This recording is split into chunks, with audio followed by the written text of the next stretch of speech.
પ્રધાનમંત્રી નરેન્દ્ર મોદીએ અમદાવાદ એરપોર્ટ પર મંત્રીઓ અને અધિકારીઓ સાથે કરી સમીક્ષા બેઠક. એર ઇન્ડિયાના વિમાન દુર્ઘટનાની સ્થિતિનો મેળવ્યો તાગ. બેઠકમાં મુખ્યમંત્રી ભૂપેન્દ્ર પટેલ, કેન્દ્રીય ઉડ્ડયન મંત્રી રામમોહન નાયડુ, ગૃહ રાજ્યમંત્રી હર્ષ સંઘવી સહિત મંત્રીઓ અને વરિષ્ઠ અધિકારીઓ રહ્યા હાજર.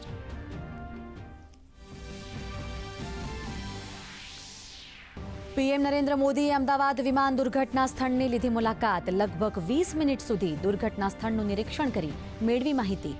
જીવિત રહેનાર એકમાત્ર યાત્રિક રમેશ વિશ્વાસ સાથે કરી વાત.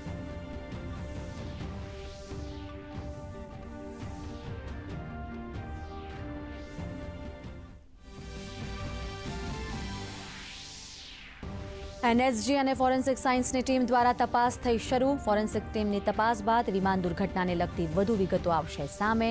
સુરક્ષા વ્યવસ્થા કરાઈ સઘન.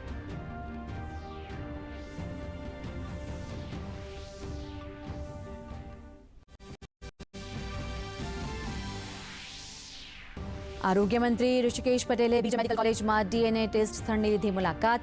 પરિવારજનોને મૃતદેહો ઝડપથી મળે તે માટે કરી ચર્ચા. અત્યાર સુધીમાં ઓળખ થઈ ગયેલા 5 મૃતદેહને તેમના પરિવારજનોને સોંપાયા.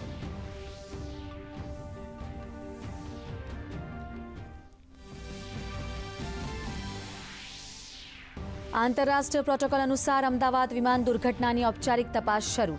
એર ઇન્ડિયાએ 241 લોકોના મૃત્યુની કરી પુષ્ટિ. ઘટના સ્થળ પર રાહત અને બચાવ કાર્ય પૂર્ણ. સંપૂર્ણ વિસ્તારને કરાયો સીલ.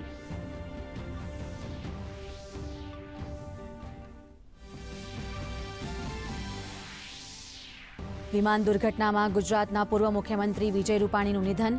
વિજય રૂપાણીના ધર્મપત્ની અંજલિ રૂપાણી સાથે પ્રધાનમંત્રીએ એરપોર્ટ મુલાકાત કરીને પાઠવી સાંત્વના.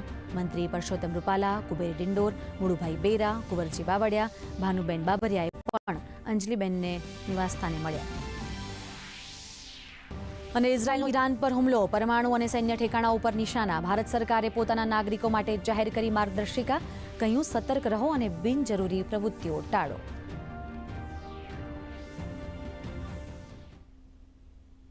સમાચાર વિસ્તારથી જોઈએ. અમદાવાદમાં થયેલી